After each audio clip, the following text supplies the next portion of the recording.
Assalamualaikum warahmatullahi wabarakatuh.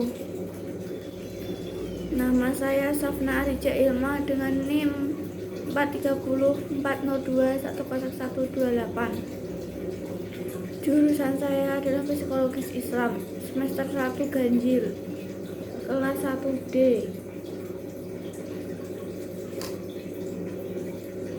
A. Pengertian aplikasi dan kontekstualisasi akhlak tasawuf dalam masyarakat modern.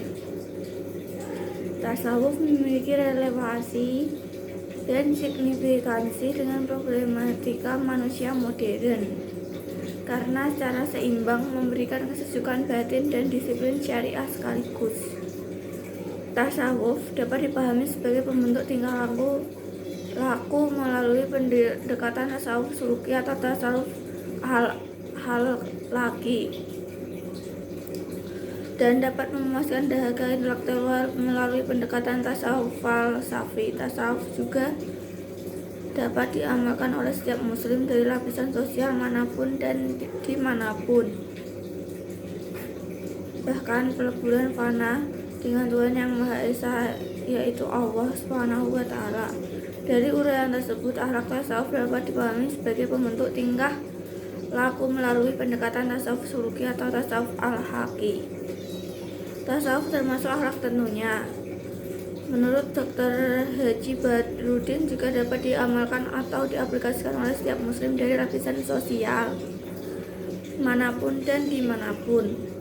Secara fisik mereka menghadap ke satu arah, yaitu kiblat, dan secara rohaniah mereka berlomba-lomba menempuh jalan terikat melewati mahamat dan ahwal menuju pada kedatangan hub.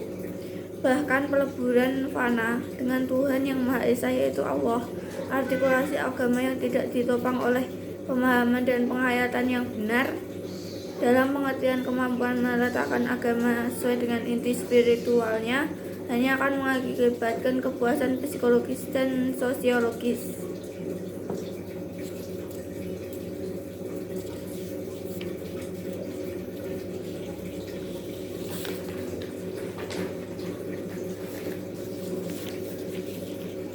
Pertanyaan tentang model keberagaman yang mampu menyangga kebutuhan spiritualitas manusia.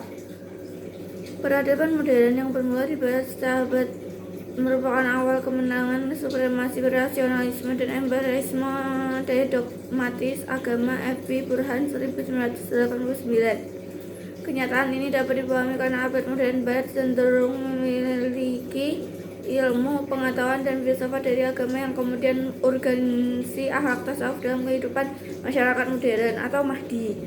Jurnal Edukasos volume 1 nomor 1 Januari sampai Juni 2012 151 dikenal dengan jargon sekularisme, perpaduan antara rasionalisme, empirisme dalam satu paket epistemologi, melahirkan apa yang oleh Huxley disebut scientific method, metode ilmiah. Filsafat barat modern memandang manusia bebas dari segala kekuatan luar. Mahabbah jalan seseorang hamba dalam mencintai dan mendekatkan diri kepada Allah. Konsep mahabbah kepada Allah lengkap dengan cara mencapainya. Mahabbah adalah konsep tasawuf yang pertama kali dikenalkan oleh Rabi'atul Adawiyah. Konsep ini kemudian dikenalkan dengan nama Mahabbatul yang artinya kecintaan kepada Allah. Secara bahasa, mahabbah berasal dari kata ahabba yuhibbu mahabbatan, yang berarti mencintai secara mendalam atau kecintaan yang mendalam. Dalam Mu'ajam al-Falsafi, Jamil Saliba mengatakan bahwa mahabbah adalah lawan dari al-ghabat, yang berarti benci. Mahabbah menganjurkan manusia akan rasa cinta kepada Allah dan makhluknya. Dengan ini manusia akan meraih ridho Allah dan ditempatkan ke dalam surga. Agar lebih memahaminya, berikut penjelasan tentang konsep mahabbah lengkap dengan penerapannya dalam kehidupan umat Islam. Konsep mahabbah dalam Islam. Mahabbah atau cinta adalah kecenderungan hati kepada sesuatu yang menyenangkan.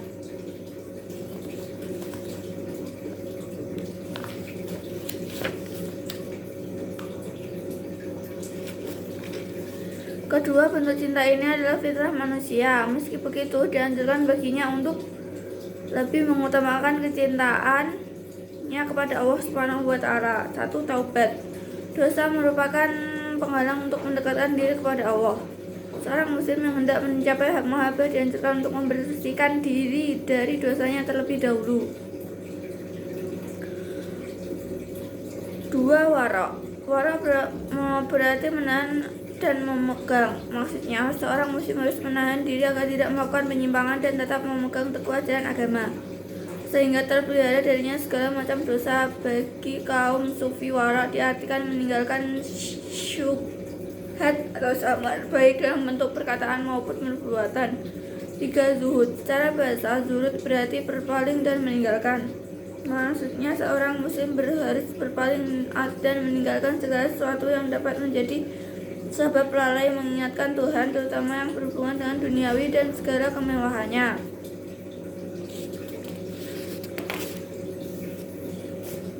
Aplikasi Law of Attraction dalam kekuatan doa. Ketika memasuki wilayah ini, para pembaca muslim mulai membandingkan antara the Law of Attraction dengan doa yang menjadi ritual mereka.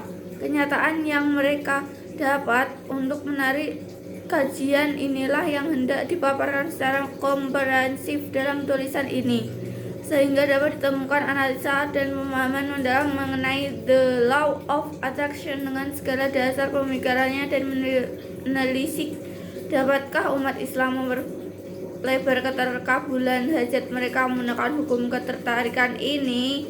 Perkataan doa diambil dari bahasa Arab yang merupakan masdar dari kata kerja perbuatan da'a, yang secara etimologi bahasa berarti seruan, panggilan, ajakan, atau permintaan. Jika ditinjau dari segi terminologi pengertian syara, doa adalah memohon kepada Allah dengan meminta kebaikan dari sisinya dengan penuh ketulusan hati dan penuh pengharapan.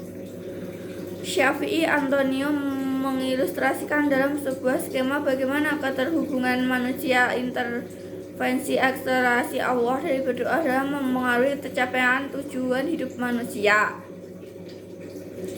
Kekuatan Allah adalah satu-satunya yang mampu memengaruhi bahwa menentukan segala aspek yang berkenaan dengan kehidupan manusia. Maka sebenarnya ketika manusia memanjatkan doa, sesungguhnya ia sedang memohon intervensi Allah untuk mewujudkan keinginan, harapan, serta dapat memperkaya trik berdoa dalam Islam. Umat Islam yang selama ini berdoa dengan mengandalkan hakul yakin didasari dalil nahli seperti firman Allah, yaitu, dan apabila hamba-hambaku bertanya kepadaku tentang aku, maka jawablah bahwasanya aku adalah dekat, aku mengabulkan permohonan orang yang berdoa.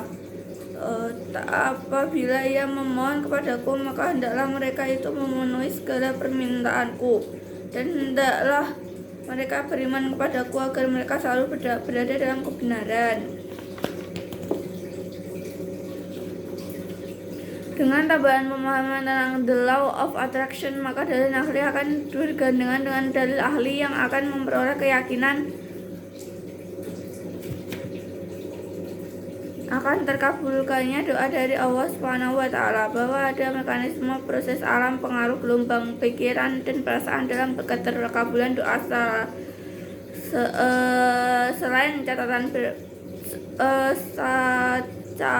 selain catatan bahwa kedekatan dengan Sang Pencipta semesta merupakan hal urgen yang harus diperhatikan. Kerja keras didudukkan dengan kerja yang cerdas, ditambah dengan doa yang memelas, tentunya sudah sangat cukup menjadi asbab Allah mempermudah dan berkenaan mengijabahi semua hajat. Tetapi dari the Law of Attraction, Muslim diingatkan kembali untuk mempondasi semua doa dengan keyakinan penuh atas kemahakuasaan Allah mengabulkan segala permohonan, dan salah satu sebab attraction atau doa tidak dikabulkan yaitu tingkat kemungkinan kapan, bagaimana bisa keinginan ini terjadi sebagai bentuk mempertanyakan kemampuan sekali-kali keasingan akan kemahakuasaan Allah mengabulkan segala permohonan. Sekian dari saya. Wassalamualaikum warahmatullahi wabarakatuh.